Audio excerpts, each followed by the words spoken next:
Hey everyone, welcome to my channel the brownie. आज मैंने सोचा आपके साथ बैठ के एक अच्छा सा ट्रेडिशनल लुक किया जाए। Let's get started. सबसे पहला तो हम हमारे बाल बांध लेंगे क्योंकि बहुत गर्मी हो रही है। फिर उसके बाद मैंने स्टार्ट किया है प्राइमर से। प्राइमर काफ़ी अच्छा है, ये ब्लू हेवन का प्राइमर है। बहुत अच्छा प्राइमर है ये, 150 में आ जाता है और एकदम ब्लर आउट कर देता है सारे पोर्स और आपका स्किन इतना स्मूथ बना देगा ना कि मतलब बहुत अच्छा लगता है ये स्किन पे। फिर उसके बाद मैं ईवा का लिप बाम यूज़ करूँगी, ये मेरा बहुत फेवरेट है और नरिशिंग भी बहुत है और मेरे ड्राई हो जाते हैं लिप्स तुरंत। फिर उसके बाद मैंने कलर एसेंस का मेरा फेवरेटेस्ट फाउंडेशन यूज़ किया, ये बहुत बहुत अच्छा है और मैंने थोड़ा ज़्यादा ही ले लिया था। और ये फाउंडेशन की ये फाउंडेशन बॉटल की इतनी अच्छी ये है अच्छाई कि हम उसको वापस अंदर रख सकते हैं और उसको हम पहले तो अपने फेस पे अप्लाई करेंगे। उसको मिक्स कर देना, थोड़ा सा रब करके फेस पे थोड़ा सा अप्लाई करेंगे। अब अच्छे से हम फोरहेड पे मैं थोड़ा कम यूज़ करती हूँ। फोरहेड पे लगाना है और बालों में भी लगा लिया मैंने, सॉरी। फिर जितना कुछ बचा कुचा है उतना हमने नेक पे लगा दिया। फिर ये स्विस ब्यूटी का ब्रश है ये, और इसको अच्छे से हमारे फेस से ब्रश आउट करेंगे, ब्लेंड आउट करेंगे। अब ब्लेंड करने में क्या है कि आप अपना ब्यूटी ब्लेंडर भी ले सकते हैं, आप अपने हाथ भी यूज़ कर सकते हैं, एज वेल एज आप अपना ब्रश भी यूज़ कर सकते हैं। आपको जो आपको मन कर सकता है आप यूज़ कर सकते हैं। मुझे पहले ब्रशेस अच्छे लगते थे, आजकल ब्यूटी ब्लेंडर्स अच्छे लगते हैं, तो मेरा कुछ फिक्स नहीं है। मेरे भरोसे मत बैठिएगा। तो हाँ, ये मैंने अच्छे से ब्रश से यूज़ कर लिया है पूरा और ब्लेंड कर लिया है पूरा, और अच्छा रहता है ब्रश से भी, कोई प्रॉब्लम आती नहीं है। और ये स्विस ब्यूटी का ब्रश बहुत अच्छा है। 200 का कुछ आता है और काफ़ी अच्छा लगा मुझे। फिर उसके बाद मैंने इनसाइड का ये कंसीलर यूज़ किया है। ये कंसीलर काफ़ी अच्छा है, मतलब सेल्फ सेटिंग कंसीलर है ये, और प्लस ये हाई कवरेज कंसीलर है। तो आप ना इसको ऐसे नहीं कर सकते जैसे कुछ ब्यूटी गुरुज नहीं बोलते हैं कि आप थोड़ी देर रहने दो कंसीलर को तो उसका कवरेज बढ़ जाएगा, ऐसा वैसा। इसके साथ आप ऐसा नहीं कर सकते क्योंकि फिर ये ब्लेंड ही नहीं होगा, ये एकदम ड्राई आउट हो जाएगा और फिर आप उसको ब्रश से ब्यूटी ब्लेंडर से कुछ भी करो, ब्लेंड नहीं होगा, और होगा भी तो भी काफ़ी पैचेस दिखेगा। इसको मैंने अपने हाथ से ही ब्लेंड कर लिया और आप डिफरेंस पहले ही देख सकते हैं। और दूसरे हाथ मैं अपने हाथ से ही मुझे ज़्यादातर अपने हाथ से ही कंसीलर लगाना पसंद है। मैंने कंसीलर यूज़ कर लिया है, मिडिल फिंगर से ही किया है। और भी बहुत चीज़ें होती है मिडिल फिंगर से, पर हम वो ध्यान नहीं देंगे। अच्छा, फिर उसके बाद हम करेंगे कॉन्टोर। अब इसके कॉन्टोर का तो मेरा ब्लंडर हो गया था, मतलब कॉन्टोर मैंने मंगवाया था ये कुछ 100 रुपीज़ का है। एक साइड इसका मुझे लगा कि हाईलाइटिंग आता है एक साइड, बट एक साइड वाइट कंसीलर है, मतलब ब्राइटन करने के लिए, पर वो ब्राइट वाइट कुछ करता नहीं है। पर फिर भी हम ट्राई करेंगे कि ब्राइट हो जाए। फिर और दूसरी साइड है कॉन्टोर। अब कॉन्टोर में प्रॉब्लम क्या है कि ये मैं डस्की स्किन टोन की हूँ, आपको शायद इधर कैमरे पे नहीं लगता होगा, बट मेरा स्किन टोन थोड़ा डस्की है और ये पूरा ऑरेंज कलर का है। मतलब ये ना जैसे कलर करेक्टर होता है ना, उस कलर का है ये। अब उसमें मैं कॉन्टोरिंग कैसे करूँ, ना ब्रॉन्जिंग हो सकती है ना कॉन्टोरिंग हो सकती है, और ये थोड़ा ब्लेंडिंग करने में भी इशू था। अब 100 रुपये में इतना ही मिलेगा मानती हूँ, लेकिन फिर भी यार गलती मेरी ही है, वैसे तो मैंने ध्यान नहीं दिया, पर ठीक ही है। अब जो है अब उसको यूज़ करने का तरीका ढूंढ रही हूँ। अब इसे फेंकना तो नहीं है मुझे, तो उसको अच्छे से यूज़ करने का ट्राई कर रही हूँ।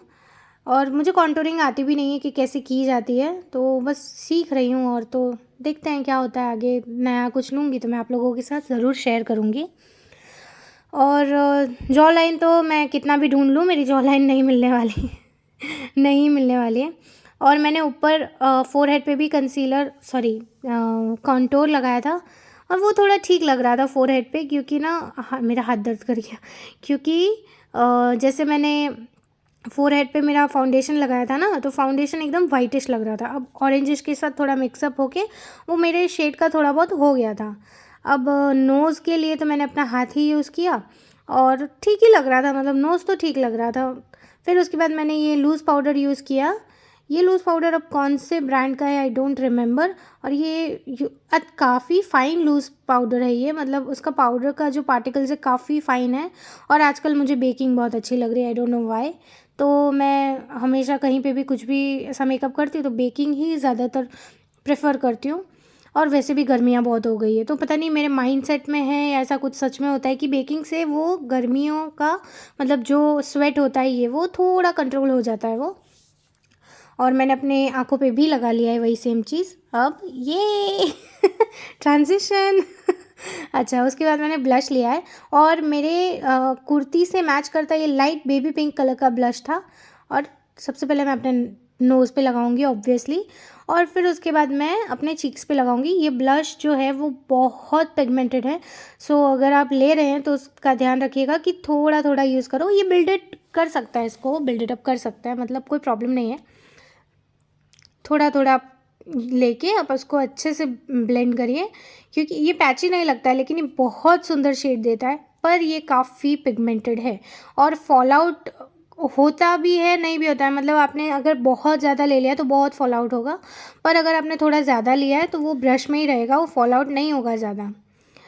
अब अच्छे से मैं उसको ब्लेंड कर लूँगी। और मेरे ना चीक बोन्स पे बहुत अच्छा लगता है ये सब ब्लश वश, क्योंकि मैं ऑलरेडी इतनी मोटू मोटू हूँ तो मुझ पे अच्छा लगता है ये सब, मुझे ऐसा लगता है। अब आई डोंट नो क्या है। सो उसको अच्छे से हम ब्लेंड कर लेंगे एंड या मुझे बहुत अच्छा लगता है ये ब्लश। फिर उसके बाद मैंने यूज़ करना है अपना फिट मी का कॉम्पैक्ट पाउडर। ये कॉम्पैक्ट पाउडर मैं 2 बार पाउडर इसलिए कर रही हूँ क्योंकि मुझे बहुत स्वेट होता है, तो वो स्वेट के लिए। और ये जो ब्लश हमने यूज़ किया वो थोड़ा लाउड लग रहा था, तो उसको थोड़ा सेटल करने के लिए मैंने सिर्फ ब्लश के ऊपर ही पाउडर यूज़ किया है। फिर मेरी एक लौती आई शेडो पैलेट है, वो आई शेडो पैलेट से मैं सबसे पहले तो अपना ये तो मैं टूट गया वो बता रही हूँ। फिर अपना बेस के लिए मतलब आई शेडो बेस के लिए एक नॉर्मल कलर लेंगे ब्राउन का। देखो मैं आपको दिखा देती हूँ, ये जो ब्राउन का शेड है वो मैंने लिया अपने पूरे आई बेस पे और उसको अच्छे से मैं अप्लाई कर लूँगी। ये देखो, आप जितना आई शेडो में एक ही टिप होता है कि आप जितना ब्लेंड करो उतना वो अच्छा लगता है। अब ये आपको डिफरेंस पहले ही दिख जा रहा होगा कि कितना अच्छा लग रहा है। अब मैं दूसरा ब्रश लेके थोड़ा पिंकिश टोन में जो आई शेडो है वो लूँगी और उसको सिर्फ अपने आउटर वी पे रखूँगी। मतलब मैं उसको अंदर की तरफ ज़्यादा ब्लेंड नहीं करूँगी, बाहर की तरफ ही उसको रखूँगी और वहीं पे बाहर ही उसको ब्लेंड करूँगी। उससे क्या होगा कि एक क्या कहते हैं उसको, एक क्या कहते हैं यार, मुझे याद भी नहीं आ रहा। एक मतलब वो एक शेडिंग इफेक्ट आता है कि लाइट डार्क डार्क ऐसे करके, और फिर वापस से मैं कुर्ती का सेम कलर, आपको लग रहा होगा कि वो ग्रीनिश जो शेड है वो सेम लग रहा है, पर नहीं, वो नहीं लग रहा है, वो ग्रीन कलर है। और ब्रश से मैंने ट्राई किया इनर कॉर्नर को हाईलाइट करने के लिए, लेकिन वो हो नहीं रहा था, तो फिर मैंने अपना हाथ ही यूज़ किया। मैंने बोला चलो अपना हाथ ही यूज़ कर लेते हैं। बहुत प्यारा शेड है ये। और ये देखो कितना सुंदर लग रहा है, ये एकदम से लुक आ जाता है और पता ही नहीं चलता कि आपने 2 मिनट में ये किया होगा। मैंने सिर्फ 2 आई शेडो को ब्लेंड किया और हाथ से ये सिर्फ टैप टैप कर दिया अपने आईलिड्स सॉरी आँखों के कॉर्नर पे। कितना सुंदर लग रहा है देखिए, प्लीज़ अप्रिशिएट करिए। ठीक है, अब वापस से ट्रांजिशन। अब ये देखो, ये मुझे तो सटल लग रहा था बट येट बहुत अच्छा लग रहा था। फिर मेरा स्विस ब्यूटी का मस्कारा लूँगी मैं, और ये मस्कारा मैं अच्छे से कोट करूँगी। ये ख़त्म होने आया है ना, तो एकदम लास्ट लास्ट रह गया है, तो उसको मैं अच्छे से कोट करूँगी अपने आई लैशेस पे। और ना एक हैक भी मैंने देखा था, वो भी मैं ट्राई कर लूँगी। मतलब हैक में कैसा था कि जो आईलैश कर्लर आता है ना, वो आप मस्कारा के बाद यूज़ करो। जैसे मस्कारा हमने कर दिया है, जैसे मैंने अपना मस्कारा का अच्छा सा कोट लगा दिया है पूरा। अब मस्कारा यूज़ करने के बाद हम आईलैश कर्लर लेंगे और फिर हमारे आईलैश को कर्ल करेंगे। देखिए मैं बताती हूँ। इतना हो गया। अब ये देखिए आईलैश कर्लर लिया और उसको मैं कर्ल करूँगी तो थोड़ा डिफरेंस दिखता है। और ये देखो ऐसे करके एक ऊपर की तरफ थोड़ा सा सावधान रहे, सतर्क रहे, अच्छे से आँख मत फोड़ना अपनी और ध्यान रखिएगा। और ऐसे करो थोड़ा, तो वो एक अपलिफ्ट इफ़ेक्ट आता है जो बहुत सुंदर लगता है।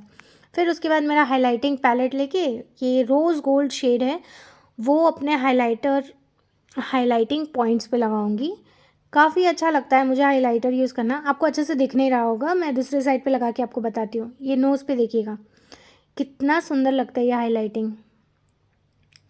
फिर अपने चीक बोन्स पे लगाऊंगी, नोज़ पे लगाऊंगी और थोड़ा अपने लिप्स के ऊपर लगा के उसको अच्छे से ब्लेंड कर लेंगे, ताकि ज़्यादा लाउड भी ना लगे मेकअप और सटल भी लगे और सबका ध्यान भी रहे आप पे कि आप हो वहाँ पे कहीं आप अगर मैरिज वैरिज में जाओ तो। फिर उसके बाद लास्ट मेरा one and only Holi grain lipstick. यही एक लिपस्टिक है मेरे पास जो मैं हर टाइम यूज़ करती हूँ and yes I am clumsy, तो वही लिपस्टिक मैंने अपने लिप्स पे लगा लिया क्योंकि आंखों पे कलर मुझे थोड़ा ज़्यादा लग रहा था, तो मैंने न्यूड लिपस्टिक लगाई है। आप इसकी जगह पिंक भी यूज़ कर सकते हैं, ऑल अप टू यू। मैं थोड़ा कम आई शेडोज़ यूज़ करती हूँ ना, इसकी वजह से मुझे ये थोड़ा लाउड लग रहा था और ये एकदम म्यूटेड लग रहा था, तो मैं थोड़ा सा उसमें पिंकिश मिक्स करूँगी। जैसे एक उसका पूरा निकाल के, ऊपर का लिपस्टिक्स निकाल के पूरा, और फिर उसको अप्लाई कर लिया और बस ये अच्छा पिंक शेड मिल गया मुझे। And yeah that's it. Thank you for watching. Follow for more, please like share and subscribe to my channel. Bye bye.